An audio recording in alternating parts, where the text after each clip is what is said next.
Hai, Assalamualaikum warahmatullahi wabarakatuh. Nama saya Ahmad Rashid bin Hamidun. Berumur 21 tahun, mengambil kos Diploma in Computer Science dan hobi saya adalah mendengar lagu. Assalamualaikum, nama saya Muhammad Najib bin Ahmad. Umur saya 21 tahun. Kos saya Diploma in Information and Technology. Hobi saya baca manga and main video games. Assalamualaikum. Hai, nama saya Muhammad Nabil Amshar bin Nozamani. Umur saya tahun ni 21 tahun. Hobi saya lebih kepada membaca termenung. Kadang-kadang saya suka termenung sebab bila saya termenung, saya dapat inspirasi untuk buat design. And cakap pasal design, saya kos Diploma in Graphic Design. Assalamualaikum, nama saya Muhammad Akal Hakimi. Saya daripada DCA 191003. Assalamualaikum warahmatullahi wabarakatuh. Nama saya Muhammad Syarul Jamil. Umur saya 21 tahun. Saya mengambil kos IT iaitu Information Technology. Hobi saya adalah membaca buku dan juga bermain game. Mostly kepada computer games.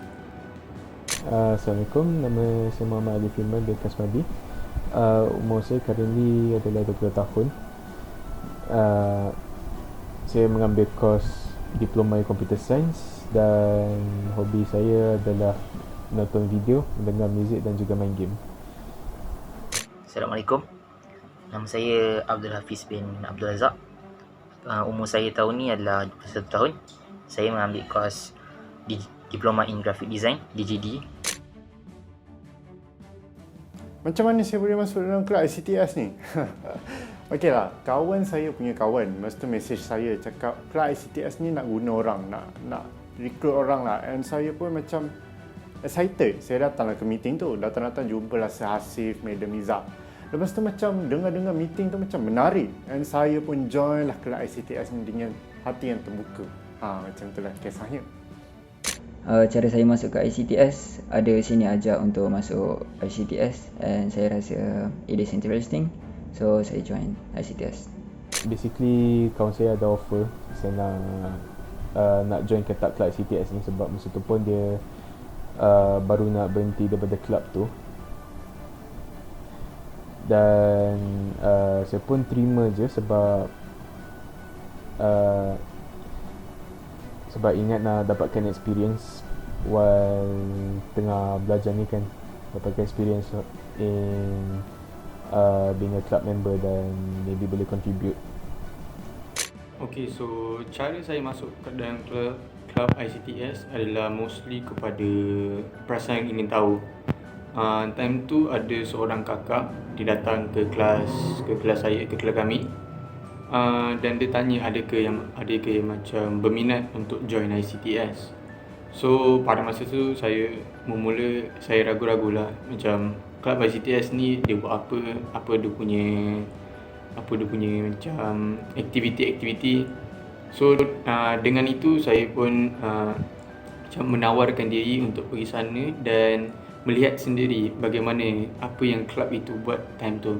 So dari situlah bermulanya perjalanan saya, macam mana saya boleh datang ke ICTS ni.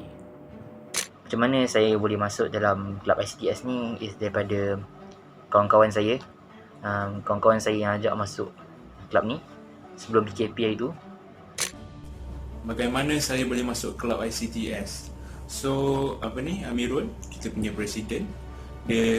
Waktu tu dia bukanlah presiden, tapi waktu tu senior kita dah start nak graduate. So dia tengah cari orang untuk fill in position untuk kelab ICTS.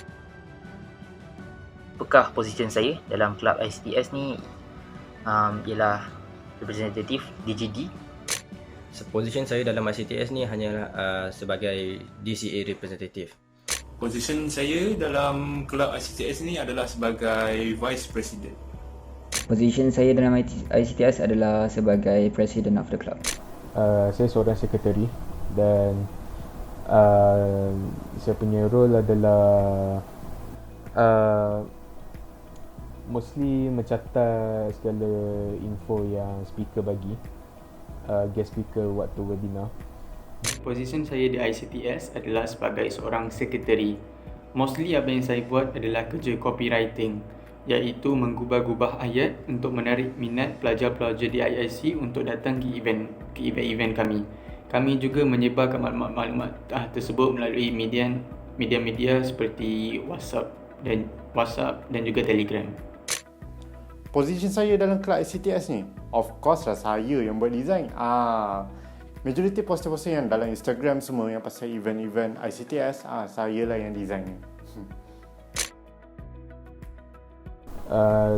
So far tak ada perkara buruk yang berlaku dalam kelab ICTS. Cuma only perkara baik. So perkara baik yang pernah berlaku adalah waktu planning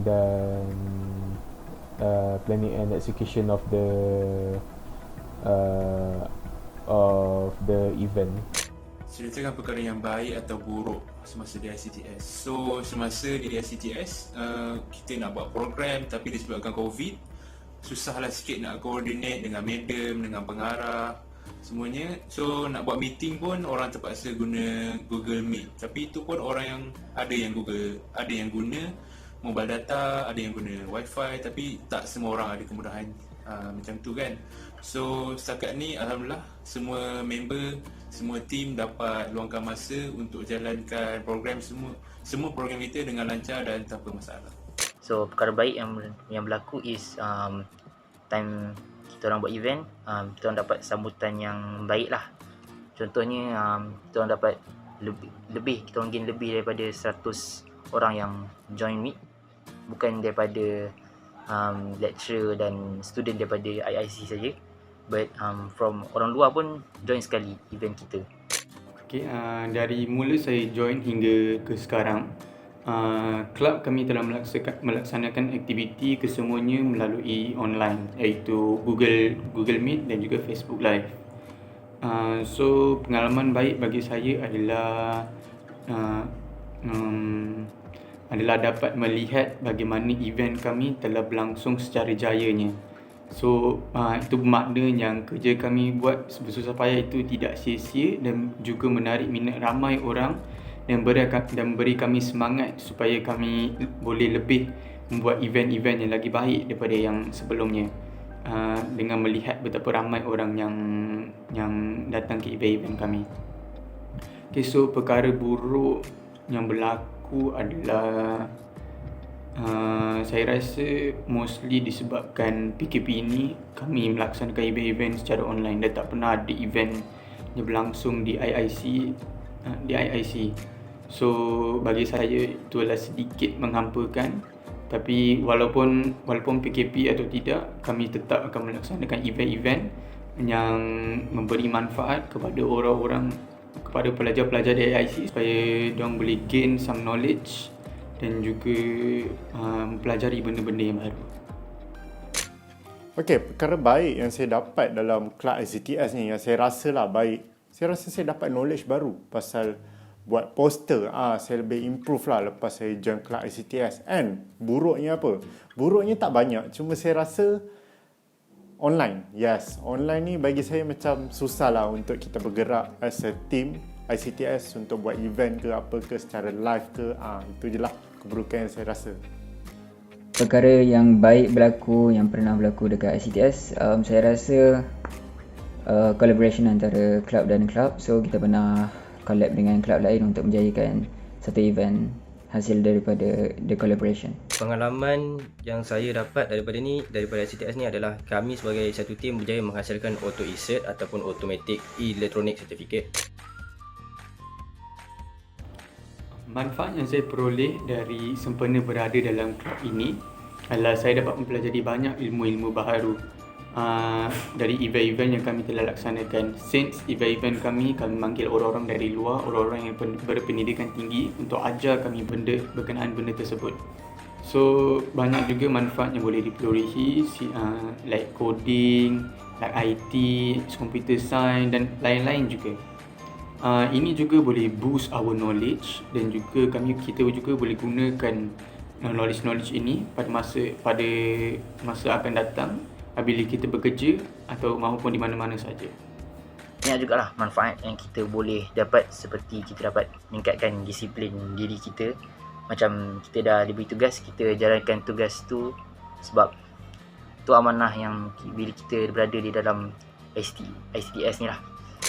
Apa manfaat yang saya dapat dalam kelab ICTS ni? Banyak. Salah satu manfaat yang saya sangat-sangat hargai ialah bila lecturer tegur saya and saya punya design, dari stage ke stage saya nampaklah improve tu. And selain tu saya kenal kawan-kawan baru daripada kos-kos yang berbeza. Saya rasa macam something yang baru lah dapat timbul dengan kos-kos yang lain. Macam tu lah. Manfaat yang saya peroleh di dalam ICTS, saya dapat jumpa dengan banyak lagi individu yang kreatif. Saya juga jumpa banyak lagi individu yang reti buat benda yang saya tak boleh buat. One of the manfaat yang saya dapat adalah saya dapat belajar benda baru. Itu pun maksud dia saya dapat buat benda yang saya previously belum buat, which is macam mencatat point dan menulis report. Apakah manfaat semasa di dalam kelab ICTS? So masa dalam kelab ni dapatlah belajar macam mana pentingnya schedule, pentingnya teamwork di dalam satu pasukan itu. Kalau semua orang tak bagi communication, tak tunjuk apa masalah, memanglah program ni takkan lancar dengan betul. Kata-kata semangat untuk yang akan masuk ICTS, buat benda ni untuk ilmu, bukan untuk benda lain. Have fun. Kata-kata semangat saya yang terakhir untuk kepada penyambung legacy kelab ICTS ni, kena masuk, serius kena masuk. Kalau tak rugi, banyak gila manfaat-manfaat yang boleh anda perolehi. So tunggu apa lagi? Masuklah sekarang. Gantilah saya. Bye. Jadi saya berharap ICTS terus dapat melancarkan dan membuat pelbagai lagi event yang kami tak dapat nak buat disebabkan COVID dan juga PKP. So online event lagi agak susah. So saya cuma berharap ICTS dapat menghasilkan lagi banyak program ataupun event yang lebih menarik untuk orang-orang lain. Kata-kata semangat saya untuk the future ICTS students yang akan join adalah jangan mudah putus asa. Kalau buat event tu buat elok-elok, jangan terlalu laju sangat supaya kita boleh lebih berfikir pasal idea-idea yang kita senang kita boleh jana, dan juga bekerjasama antara satu sama lain. Bekerjasama itu adalah salah satu aset yang paling penting untuk melaksanakan projek, supaya bila kita semua bekerjasama dalam satu kelompok, kita boleh buat kerja itu dengan senang dan juga kita boleh buat dengan laju tanpa ada sebarang masalah. Kalau ada masalah pun di antara salah satu student, kita juga boleh menolong antara satu sama lain. Itu saja dari saya. Terima kasih. Kata-kata semangat untuk junior club ICTS. So good luck, and harapnya dalam 2022 ni dapatlah buat banyak program, and harapnya semua program yang anda buat berjalan dengan lancar. Itu sahaja daripada saya. Lastly, kata-kata semangat untuk orang yang bakal menyambung legacy club ICTS. Basically just be positive lah about apa yang berlaku dalam kelab ICTS. Walaupun apa-apa halangan ke apa ke, kita orang each member masing-masing akan support one another. And last is kata-kata semangat lah untuk yang akan bermasuk nanti is harap